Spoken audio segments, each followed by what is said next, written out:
আমরা সবাই মুসলমান, ইসলাম ধর্মের অনুসারী, কোনো সন্দেহ।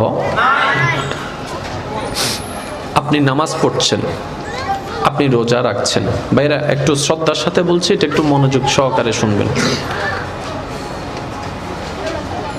আপনি আমি নামাজ পড়ছি, রোজা রাখছি, হজ করছি, যাকাত করছি, নেক আমল যা যা করার করছি।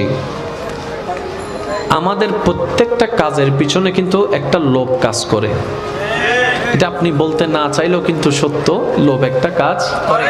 এই লোভটা কি? জান্নাত। এই লোভটা কি? জান্নাত। এই লোভটা কি? জান্নাত। বুকের মধ্যে হাত রেখে কি আমরা বলতে পারবো আমরা জান্নাতের লোভ না করি নাই, জান্নাতের লোভ করি নাই, জান্নাতের লোভ করি নাই? বুকে হাত রেখে কিন্তু বলতে পারবো না। কোনো না কোনো ভাবে কিন্তু আমরা জান্নাতকেই চাচ্ছি। এমনকি মসজিদে যে 2 টাকা দান করে ভাই, তারও মনে মনে চিন্তা হচ্ছে সওয়াব